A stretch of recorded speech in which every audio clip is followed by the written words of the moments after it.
네, 이슈 딥다이브 함께 하겠습니다. 네. 위즈웨이브 이권희 대표 나와주셨고요. LSK 파트너스 윤여민 이사 두 분 함께 하겠습니다. 어서 오십시오. 어서오세요. 네, 안녕하십니까. 안녕하세요.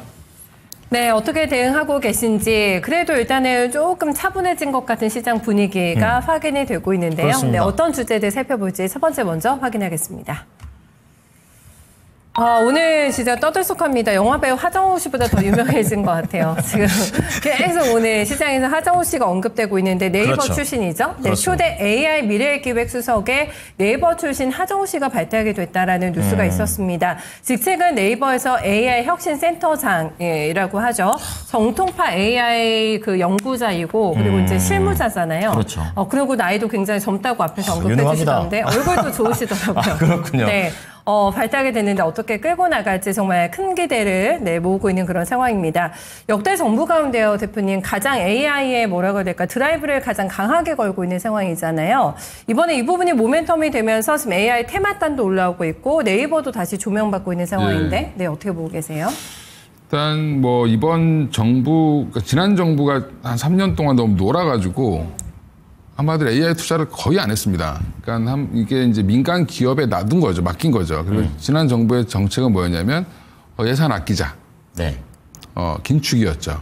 그러니까 이제 그러다 보니까 이제 지금 경기도 많이 안 좋아지고 여러 가지가 있는데 지금 중요한 건 아마 주식을 조금 AI에 대해서 공부를 요만큼이라도 하신 분들은 네. 뭔가 지금 안 하면 큰일 난다라는 분위기거든요. 맞아요. 이제 그 분위기를 이제 그래서 공약을 내세우면서 우리나라 지금 네이버랑 LG 쪽에서 갖고 있는 거 합쳐봐야 뭐 한 5,000장 갖고 있다 뭐 이런 얘기가 있었거든요. GPU요? GPU, 그러니까 네네. 그것도 A100 시리즈죠. 그러니까 네네. 옛날 거. 네네네. 예, 근데 지금 이제 그거를 뭐 5만 장까지 늘리겠다라고 얘기를 했는데 그 이제 스타트를 이제 누가 진두지휘를 해야 되잖아요. 그러니까 그걸 해본 사람이 누굴까? 그렇죠. 찾아보니까 이제 하정우 씨가 등장한 거죠. 뭐 그렇게 젊진 않더라고요. 77년생이니까 예, 저보다 동생이긴 한데. 예. 동안이신가 보다. 예, 저는 예, 훨씬 예. 젊으신 줄 알았거든요. 예, 그래서 이제 그분이 이제 네이버에 제가 예전에 AI 공부할 때 네. 네이버에 우리나라 AI 관련된 석박사들이 제일 많습니다. 예. 이거는 잘 모르시던데. 그래서 네이버가 원래 추측이 될 가능성은 높다라고 보고는 있는데 네네. 그렇다고 해서 네이버가 뭐 이거를 혼자 다 할 수 있느냐 그런 건 아니죠. 네. 그러니까 네이버 출신에서 이걸 이제 하이퍼클럽 X를 개발할 때부터 거대 언어 모델 개발을 이제 큰 틀을 잡았던 사람이 이분이기 때문에 이분을 데려다가 놓고 이제 앞으로 우리가 AI 뭐 데이터 센터도 지어야 되고 네네. 그리고 이거를 효율적으로 어떤 이제 민간 기업들이나 뭐 연구기관들 그다음에 뭐 중소기업들을 같이 활용할 수 있게 만들어줘야 되잖아요. 그런 거에 이제 수장을 이제 일단 뽑았다라는 부분이 가장 중요하고 네. 앞으로 이제 이게 소버린 AI 사업을 본격화하겠다. 이제 우리나라만 그런 게 아니라 각 정부마다 다 이제 난리죠. 하겠다고 하는 네, 거거든요. 예. 사우디도 그래서 얼마 전에 18,000장 구매했잖아요. 그렇죠. 네네. 근데 앞으로 사우디도 한 40만 장에서 50만 장 구매한다라고 하니까 그럼 우리나라도 뭐 사우디보다 인구가 많잖아요. 그럼 그 정도 해야 될 텐데 걱정이긴 합니다만 그래도 일단 스타트를 하는 게 중요하니까. 네. 예, 그래서 지금 스타트하는 거라고 신호탄이라고 보시면 될 것 같고 결국엔 그러면 앞으로 어떤 게 수혜가 될 거냐. 오늘 생각보다 소프트웨어 기업들은 반응이 별로 없죠. 생각보다요. 네. 오히려 이제 앞으로는 네이버나 카카오 이런 회사들이 좀 더 주목을 받을 가능성이 높고 소프트웨어에서 그러면 분위기가 또 이제 이전될 가능성. 운영하는 쪽으로 가겠죠. 운영사. 그렇죠. 네. 그리고 이제 그쪽 회사들은 이미 한번 뭐 수혜를 그거가, 받고 네. 예, 그리고 나서 이제 진짜로 여기에 뭐 무슨 역할을 할지 좀 지켜볼 거라고 시장에서 보는 것 같고요. 그렇군요. 예. 그리고 앞으로 지금 퓨리오사 AI 관련된 종목들 막 움직이잖아요, 지금. 맞아요. 네. 투자한 회사들부터 시작해서. 네. 근데 제가 몇 번 말씀드렸는데 결국에는 AI 반도체를 설계하는 MPU 쪽에 강점을 갖고 있는 퓨리오사 AI, 그다음에 뭐 리벨리온, 그다음에 디벡스. 그러니까 우리나라의 세 개 회사가 가장 대표적인 회사인데 네. 이 회사와 관련된 회사들을 찾기가 계속 아마 나올 겁니다. 그래서 그런 회사들 중심으로 지금 하는데 관련주가 대부분 뭐 창투사니 뭐 이래요. 네. 예, 왜냐하면 이제 아직 상장을 안 했기 때문에 그런 회사들이. 근데 이제 실질적으로 이제 나중에 가면 이 반도체를 만들 때 필요한 뭐 팹리스 업체부터 시작해서 뭐 여러 가지가 있겠죠. 이제 뭐 그 검사하는 회사도 있을 거고 그 중간에 뭔가를 만들어가는 과정에서 수혜주들은 계속 증가할 수밖에 없다라고 보시면 돼요. 그래서 지금은 이 하정우 씨 때문에 오늘 뭐 생각보다 근데 AI 별로 안 움직이네 이렇게 생각하시잖아요. 네. 근데 이게 뭐랑 시너지가 될 수 있냐면 사실은 조만간에 이제 얘기 나오는 뭐 지금 그 스테이블 코인 스테이블 코인 또 오늘 움직이던데요. 예, 그것도 다 지금 결국에는 결부돼서? 데이터 센터랑 또 결부돼서 올라갈 가능성이 높고요. 그래요. 그렇죠. 이제 그것도 사실은 어떻게 수 보면 있겠죠. 예, 예, 뭐 네. 옛날에 NFT 뭐 이런 것처럼 네. 다 그렇게 암호화해서 해야 되는 거기 때문에 이게 또 같이 다 엮여 있다. 그러면 IT 전반에 지금 뭐 클라우드로 운영했던 회사들부터 시작해서 다 이제 찾는 노력들이 나오겠죠. 그렇겠네요. 예, 그러니까 이게 전반적으로 지금 뭐 분위기는 좋은데 너무 이제 이 시청자들이 원하시는 이거면 이거 딱 A면 B 이런 그 답이 그렇죠. 아직은 안 보이는 거죠. 그런 기업들이 예. 조금 상장을 해주면 A면 B다라고 얘기를 해줄 수가 있겠는데 그게 아니잖아요. 지금 이제 막 그 B 주변에 있는 사람들 막 찾고 있는 거죠. 그러니까. 맞아요. 예, 그렇게 보시면 될 것 같습니다. GPU를 일단은 많이 확보를 해야 된다, 이분께서. 그리고 이제 인프라 구축과 관련해가지고 이제 주권 AI 개념을 얘기를 하면서 네, 이런 거를 언급했고, 그러면 GPU 관련주들 얘기를 해주시니까 또 찾아보니까 생각보다 4x4가 많이 안 움직여가지고 환경이 이렇게 되면은 필요사가 이제 상장한다는 얘기도 계속 더 나올 것 같고 이렇거든요, 지금. 그렇죠. 뭐 근데 상장이 중요한 게 아니라 일단 네. 개발을 하는 게 중요하니까. 근데 필요사 AI가 이제 주목받은 거는 해외에서 러브콜이 있었기 때문에 그런 거고 최근에 디벡스도 러브콜이 있었고요. 그래요? 예, 리벨리오는 끊임없이 계속 투자가 들어오고 있습니다. 그러니까 이 3대장이 서로 경쟁하면서 잘 갈 수 있는 네. 분위기는 만들어졌다, 우리나라가. 네. 우리나라 분들이 되게 똑똑하니까 예, 기술력이 있는 거죠. 예, 잘할 걸로 보고 있습니다. 예. 좋습니다. 자, 계속해서 이제 이 하정우 씨, 영화배우 아닙니다. 이분으로 인해서 생기는 파생을 지금 오늘 좀 분석을 좀 해드리고 있는데요. 자, 윤여민 이사께서도 이분과 관련된 부분 네. 궁금한데 중간에 좀 개념 설명 중에서 소버린 AI라는 말이 좀 나왔었잖아요. 근데 그게 정확하게 어떤 건지 좀 그것도 궁금합니다. 네, 일단은 소버링이라는 게 결국은 이제 산업 생태계의 좀 선순환을 좀 고려한 그런 제가 볼 땐 개념이 아닐까라는 좀 생각을 하고 있고, 뭐냐면 한국의 AI를 만드는 과정에서 스타트업의 생태계가 먼저 살아나야지만 이를 통해서 경제의 선순환이 어떤 효과가 발생한다라는 것이 지금 이제 이 하수석의 어떤 좀 소버린 AI에 대한 어떤 개념이라고 네네. 보시면 될 것 같습니다. 그러다 보니까 사실은 이제 스타트업에 대한 부분에 있어서 좀 상당히 많은 좀 어떤 관심을 갖고 있고, 그런 측면에서 GPU를 만약에 확보를 하게 된다고 하면 오픈소스 방식으로 해서 수많은 이런 좀 스타트업에 좀 무상으로 좀 배포를 해야 된다. 그래서 이런 부분을 통해서 어쨌든 개발이 되고 이런 부분이 다시 위로 올라오는, 그래서 순환매 구조로서 제가 볼 때는 이런 어떤 스타트업에 대한 어떤 제가 볼 때는 이 키워야 된다는 어떤 그런 생각이 있기 때문에 네. 아무래도 좀 이번 정부와 좀 어느 정도 좀 이런 생각 자체가 좀 많이 맞닿아 있지 않나 생각을 하고 있는 상황이고요. 뭐 그런 측면에서 뭐 이제 이런 얘기도 하는 것 같아요. 전 국민 뭐 1인당 5만 원 AI 바우처를 제공을 해서 뭐 스타트업에게 좀 어느 정도 좀 지원이 들어갈 수 있게끔 하자, 뭐 이런 식으로 좀 얘기가 나오는 상황이기 때문에 네. 아무래도 이번 정부 특히 AI의 어떤 3대 강국으로서 AI 핵심 아젠다를 설정하고 있고, 또 어떻게 보면 100조 원 규모의 민간 투자 프로그램을 조성한다는 입장에서 봤을 때 지금 이제 하 주석과 어떤 상당히 좀 많은 제가 볼 때는 이 교감이 있다라고 좀 생각이 듭니다. 뭐 그런 측면에서 저는 좀 파격적인 인사긴 합니다만, 그럼에도 불구하고 이 정부의 어떤 정책에 대한 결은 좀 어느 정도 맞지 않나라고 좀 생각을 하고 있고요. 다만 이제 앞에서 좀 말씀드렸던 것처럼 이제 이 100조 원 펀드에 대한 어떤 부분에 있어서 약간의 좀 제가 볼 때는 효과에 대한 부분들, 이런 부분을 네. 좀 어떻게 좀 이 로드맵과 함께 좀 잘 살려나갈 수 있을지에 대한 어떤 그런 지적도 분명히 있다라고 좀 말씀드릴 수 있을 것 같고, 여기에 더해서 또 단기간에 경쟁력을 끌어올려야 되는 부분이 있어서 상당히 어떻게 보면 급선무가 있는 어렵네요. 상황이기 때문에 예. 그런 측면에서 어떻게 지금 이제 정책에 대한 방향성뿐만 아니라 지금 이제 이 하정우 씨가 어떻게 좀 네. 이런 부분을 좀 잘 이끌어갈 수 있을지에 대한 부분들 좀 상당히 좀 초미의 관심사라고 좀 말씀드릴 수 있을 것 같습니다. 궁금한 거는 이제 우선 정책의 효용성적인 측면에서 과연 이제 예전 정부와는 다르게 약간 네. 이제 하드캐리 하려고 하는 경향이 있잖아요. 맞아요. 네. 따라올까 민간 기업이, 약간 이런 생각 들면서 투자 타이밍 관점에서는 이렇게 민간 기업이 좀 같이 움직여지는 게 좀 많아졌었을 때 보고 들어가는 게 좋습니까? 아니면 미리 그냥 기대감만 이용해서 투자하는 게 좋습니까? 사실은 일단은 지금 종목들이 움직이고 있는데 네. 확실히 좀 이 움직이는 강도는 좀 차별성이 좀 있는 것 같아요. 뭐 그런 측면에서 보게 된다고 하면 지금 이제 AI에 관련된 부분에서 특히 이제 소프트웨어 쪽이라고 볼 수 있을 것 같은데 지금 저는 이제 봤을 때 움직이는 건 전력 인프라가 좀 더 강하게 움직이는 상황이거든요. 그러니까 네. 이제 이 뭐 카카오뿐만 아니라 지금 AI 또 여기에 대해서 또 SK그룹 같은 경우가 AI 데이터 센터를 유치하는 부분들 이런 쪽에서 봤을 때 네. 숫자가 좀 확실하게 나오는 종목들 같은 경우가 먼저 좀 움직이고 있다라고 좀 말씀드릴 수 있을 것 같고 특히 AI 소프트웨어 관련돼서 뭐 네이버라든지 카카오 같은 경우는 사실은 뭐 4년 정도로 이렇게 좀 차트를 좀 길게 늘려보면 전고점 대비해서 거의 50% 이상 조정을 받은 상황이기 때문에 네.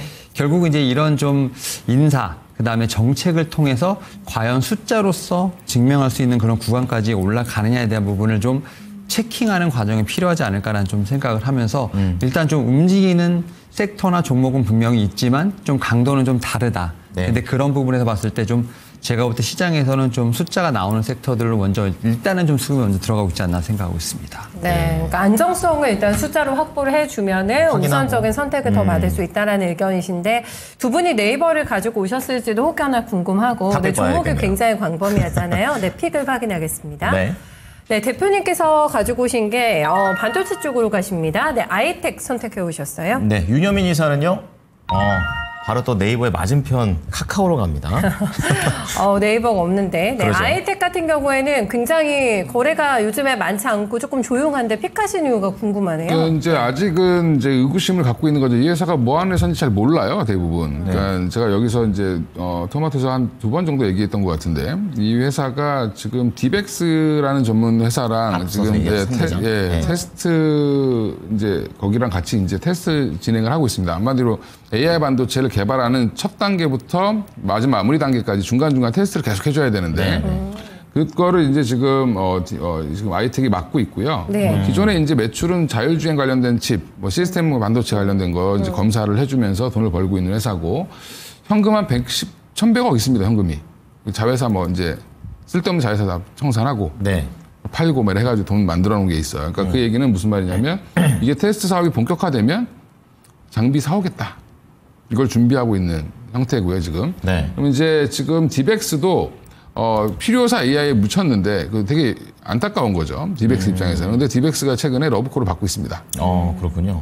내가 얼마에 뭐 투자할 테니까 뭐 지분을 좀 넘겨라 뭐 이런 제안을 받고 있는데 국내에서? 아니 해외에서. 예, 네. 그렇습니다. 업계 관심이 있는 거죠. 업계에서 관심이 있는 회사고요. 네. 그러니까 그 회사와 지금 이제 진행을 하고 있으니까 앞으로 관련주로 계속 엮여서 올라갈 가능성이 있다. 이렇게 보고 있고 지금 또 조만간에 흑자 전환도 기대된다고 하니까 뭐 보시고 최근에 뭐 그 리포트들도 많이 나오고 있고 기사도 많이 나오고 있으니까 한번 찾아보시면 좀 좋을 것 같습니다. 네. 그래서 이제 가격이 조금 시세가 막 강하게 나고 이러지는 않았거든요. 네, 전략 잘 세워야 될 것 같네요. 그래서 지금 자리는 뭐 부담이 없습니다. 그러니까 자리가 뭐 여기서 거의 뭐 채권보다도 더 움직임이 없었던 종목이니까 한번 튀면 한 8,000원까지는 그냥 가지 않겠나 생각하고 있고요. 네. 최근에 뭐 미국 국채보다도 움직임이 없죠. 그러면 이제 한 8,000원 정도까지는 한번 튀어갈 걸로 보이고 짧게 이제 5,200원을 깨면 추세가 이제 여전히 아무리 시장에서 관심을 안 가져준다는 거죠. 얘기해봐야. 네. 제가 아무리 떠들어봐야 관심 안 가져준다라고 하면 빨리 파셔야 됩니다. 그래서 지금은 이 관련주 찾기가 계속 이루어지니까 네. 찾기 안에 이제 큰 손들이 이 종목이다라고 찾으면 이제 그때부터 가겠죠. 그렇죠. 예. 제가 너무 큰 손이 아니다 보니까 죄송합니다. 알겠습니다. 흙 속의 진주가 발굴이 된 것이기를 바라보면서 네. 일단은 잡아볼게요. 8,000원 목표 주가로 선정하고 있습니다. 네, 좋습니다. 이 네이버 쪽에서 하이퍼 클로버가 있다면 지금 갖고 오신 카카오 쪽에서 옛날에 카카오 브레인이라는 게 또 있었던 것으로 기억을 하는데요. 좀 네네. 자세하게 좀 내용 들어보겠습니다. 네, 일단은 카카오 같은 경우는 어떻게 보면 뭐 네이버의 반대편에 있다라는 어떤 표현도 있습니다만 네. 최근에 카카오가 어떻게 보면 이 정부 정책을 좀 가장 잘 따라가는 좀 기업이 아닐까라는 좀 생각은 하고 있는데요. 그래요? 특히 일단은 이 대통령이 이번 대선 당시에 경기 지역의 핵심 공약으로 남양주 국가 첨단 전략 산업 특구 지정을 발표한 바 있습니다. 그런 상황에서 남양주 왕숙에 6천억 정도의 투자를 해서 AI 디지털 허브를 구축하겠다라고 지금 카카오가 선언한 상황이기 때문에 네. 사실 정책적인 수혜를 분명히 받을 수 있는 제가 볼 때는 하나의 좀 초석을 마련하고 있지 않나라고 좀 생각을 하고 있고요. 여기에 더해서 뭐 잠깐 얘기가 나왔습니다만 STO 스테이블 코인과 관련돼서도 카카오 그룹주 그러니까 어떻게 보면 좀 금융 플랫폼이 많이 있는 상황에서 네. 카카오 어떻게 보면 지금 본주도 그와 관련된 제가 볼 땐 수혜를 볼 수 있는 어떤 그런 모멘텀이 있지 않나라고 좀 생각을 합니다. 여기에 더해서 지금 카카오 같은 경우는 앞에서 말씀드렸던 것처럼 인사와는 조금 결을 달리하는 부분도 있겠습니다만 이러한 어떤 투자를 통해서 이제는 좀 숫자로서 나올 수 있는 좀 그러한 부분을 체킹하게 된다고 하면 네. 하반기에는 좀 AI와 관련돼서 좀 네이버와는 조금 겨룰 수 있는 좀 그러한 모멘텀이 있지 않을까 생각을 하면서 카카오만 말씀드려볼 수 있을 것 같습니다. 약간 이제 정책 레버리지 같은 그런 느낌입니다. 자, 그럼 최근에 좀 의미 있는 상승세가 좀 나오고 있습니다. 가격 전략은요? 일단은 뭐 일봉상 보게 된다고 하면 6만 원대 한 6만 1,000원대 정도였던 매물대를 좀 뚫게 된다고 하면 다시 한번 전고점을 좀 트라이할 수 있는 부분이 있겠습니다만 제가 이제 앞에서 말씀드렸던 것처럼 뭐 월봉상 보게 되면 여전히 뭐 전고점 대비해서 거의 3분의 1 토막이 난 상황이기 때문에 네. 일단 1차적으로 6만 1,000원 정도의 어떤 매물대를 뚫는지를 한번 체크해 볼 필요가 있고요. 이렇게 된다고 하면 충분히 업사이드는 더 있지 않을까 생각하고 있습니다. 네, 자 카카오 6만 1,000원대의 가격 잘 돌파되는지 보셔야겠습니다. 네, 저희 두 번째 이슈로 바로 넘어가겠습니다. 네. 네, 계속 지난주부터 이 뉴스에 민감하게 반응할 수밖에 없는 상황이잖아요. 왜냐하면 잘 나가던 우리 증시 어떻게 보면 또 찬물을 뿌린 것이기도 하기 때문에 그러게요. 좀 신경이 쓰이는데요.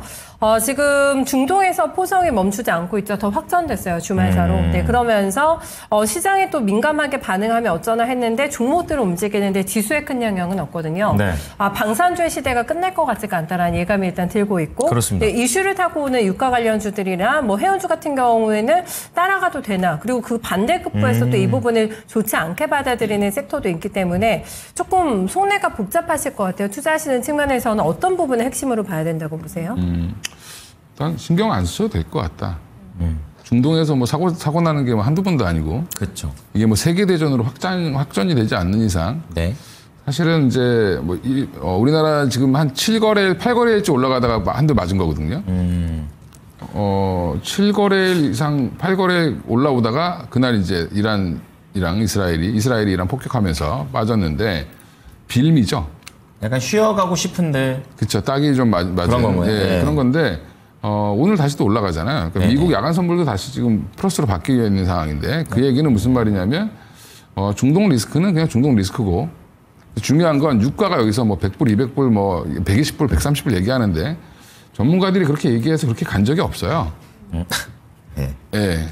항상 그분들이 얘기 안 할 때 갑니다. 예, 갑자기.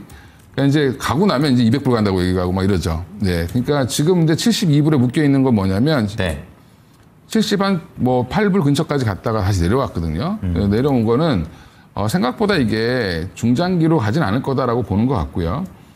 지금 이스라엘 이란 전쟁의 향후 양상이 중요하긴 한데 이게 국제 유가에 미치는 영향, 유가가 많이 올라서 미국 물가가 올라가면 미국 금리가 못 떨어지고 뭐 이런 이제 여러 가지 이제 그런 그러니까 확대 해석을 계속 해보는 건데. 근데 그게 중간에 이제 만약에 누군가 기부업한다든지 네. 중간에 어느 선에서 이제 막는다라고 하면 끊어진다라고 하면 이게 뭐 그닥 그렇게 장기전으로 가기는 좀 어렵지 않을까. 왜냐하면 이게 서로 미사일 주고받고 있는데 네. 미사일 한 대 가격 되게 비쌉니다. 그렇더라고요. 예, 전세값씩 날리는 거 뭐 같더라고요. 몇십억짜리 뭐 이런 거를 뭐 몇백 대씩 날리는 건데. 예.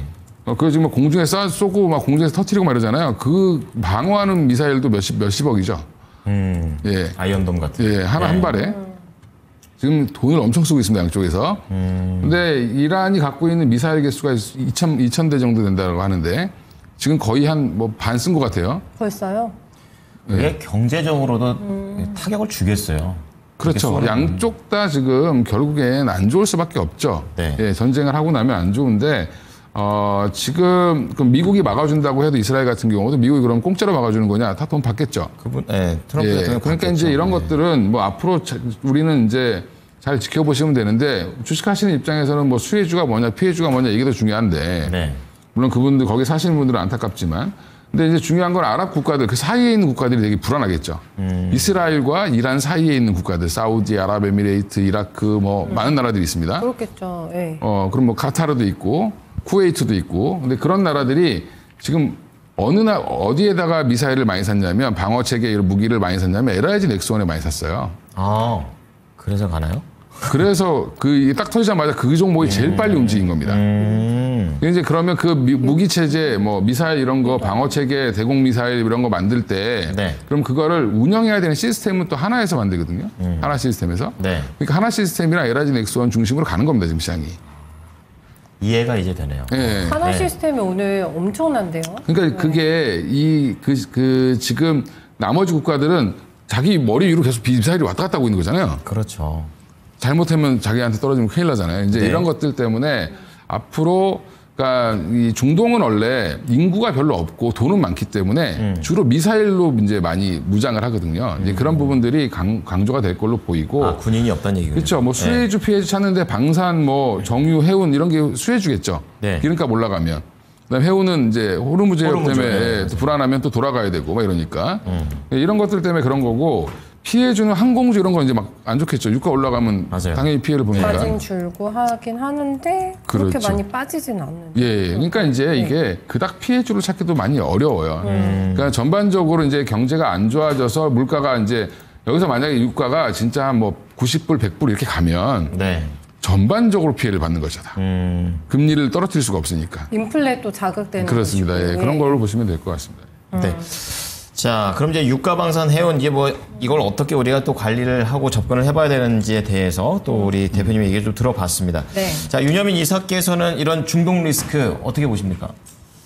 일단은 말씀하셨던 거와 좀 거의 일맥상통한다고 볼 수 있을 것 같은데 일단은 오히려 좀 쉼을 주는 어떤 그런 타이밍 여기에 더해서 오히려 주가가 조정을 받았을 때 사지 못했던 제가 볼 때는 섹터라든지 종목에 대한 매수가 좀 가능한 구간이 아닐까라는 좀 생각이 듭니다. 특히 이제 이란과 이스라엘과 관련돼서 지금 뭐 장기전으로 갈 것이다, 뭐 호르무즈 해역에 대한 어떤 봉쇄가 있을 것이다 얘기가 나옵니다만 단 한 번도 그렇게 된 적이 없고요. 특히 이란 같은 경우는 계속해서 화해의 제스처를 보내고 있는 상황이기 때문에 오히려 이스라엘 입장에서야 조금 더 공격을 하는 부분이 있겠습니다만 이란 같은 경우는 거의 지금 방어를 하고 있는 상황이고 거의 추가적으로 공격을 한다는 어떤 뉴스가 나옵니다만 이란은 오히려 전쟁을 원하지 않는다는 점에서 봤을 때 저는 뭐 장기전으로 간다거나 뭐 이런 부분을 통해서 우리나라 무역에 좀 어느 정도 치명적인 부분을 입히지 않을 것이다라는 생각합니다. 결국 이제 좀 하나의 이벤트로서 저는 생각을 하고 있고요. 그런 측면에서 오히려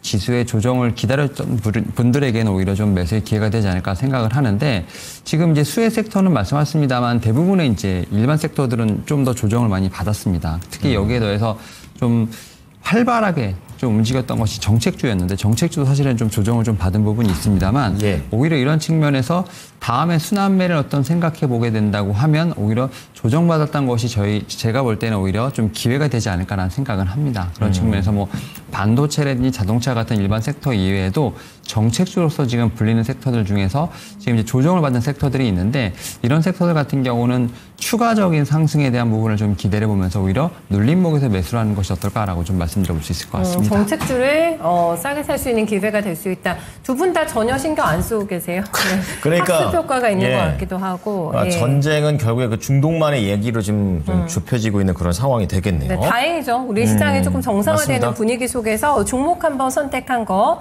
열어보도록 하겠습니다. 네, 대표님께서는 방산주 LIG 넥스원하고 한화시스템 얘기해 주셨는데 LIG 넥스원 또 신고가죠. 오늘 거의 다 신고가예요. 방산주가. 그러네요. 네. 자, 그러면 우리 이사님은요?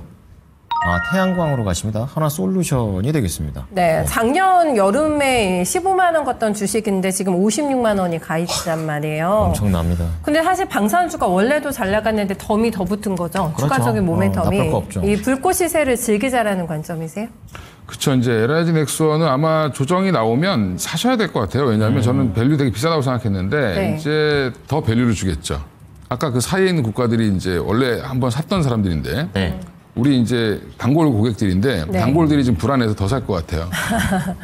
지금 PR 얼마예요? LIG 넥스원이요? PER이 이제 33배 정도 되는데 지금 전 세계적으로 방산주들이 지금 밸류에이션이 굉장히 급격하게 올라오고 다 있습니다. 높아지던데. 예, 예전에 이제 뭐 언제를 보는 거 아니에요? 2015년도에 14년도였나 아모레퍼시픽이 전 세계에서 가장 비싼 밸류에이션을 받았던 화장품이었거든요. 한 45배 됐었습니다. 맞아, 40몇 배였어요. 예, 네. 그래서 시세이도를 제꼈다. 뭐 이런 얘기가 나왔었는데 네.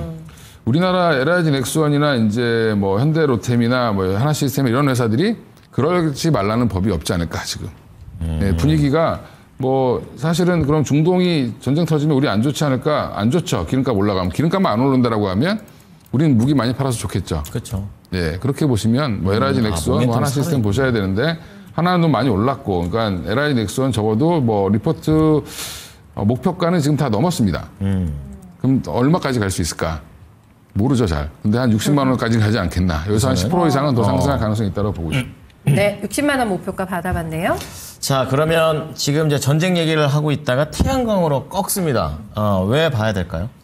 일단은 뭐 정책 순환매 쪽에서 봤을 때 좀 어떻게 보면 조정이 나오고 있는 종목들을 좀 체크해 봤다면 좀 가장 좀 최근에 급격하게 오르고 또 조정이 나오는 종목 중 하나가 바로 이제 하나솔루션이 아닐까 생각을 하는데 네. 일단 하나솔루션 같은 경우는 지금 북미 태양광 시장에서 상당히 좀 어떻게 보면은 이 밸류체인을 다 완성했다라고 좀 말씀드릴 수 있을 것 같고 특히 이제 하반기에 제가 볼 때는 양산이 좀 시작될 것이다라는 얘기가 좀 나오는데 물론 이제 업황과 관련된 부분 솔직히 좋지 않은 부분 분명히 많습니다. 특히 이제 첨단 제조 생산 세액 공제와 관련된 부분에서 상당히 조금 어려움이 있는 상황. 다만 이제 태양광 관련돼서 어떻게 오히려 풍력보다는 태양광에 대한 부분에 있어서는 그래도 조금은 우호적인 부분이 있다는 점은 한번 좀 말씀드릴 수 있을 것 같고 여기에 대해서 우리나라에서도 지금 이제 이 재생에너지 관련돼서 지금 뭐 세액공제부터 시작해서 입법들이 여러 개 좀 추진되고 있는 상황이기 때문에 이와 관련된 부분에서 저는 수혜를 분명히 볼 수 있지 않을까 생각합니다. 그런 상황에서 봤을 때 최근에 좀 급등 이후에 다시 한번 좀 조정이 나오고 있는데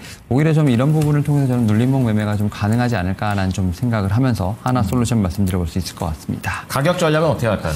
일단 저는 뭐 최근에 좀 변동성이 강하게 나오고 있습니다만 좀 오늘 다시 한번 단기 바닥을 좀 잡고 있다라고 좀 말씀드릴 수 있을 것 같고 1차적으로 지금 5월 19일 날 세웠던 전고점인 4750원을 일단은 목표가로 해서 일단은 좀 한번 다시 한번 좀 전고점을 도전해보는 그런 매매 전략 좀 말씀드려볼 수 있을 것 같습니다. 네, 다시 한번 이런 신재생 쪽과 관련해서 이제 오늘은 풍력보다는 태양광 쪽에 좀 더 포인트를 맞춰 주셨습니다. 오늘 네. 두 분께 인사드리겠습니다. 고맙습니다. 네, 수고 많으셨습니다.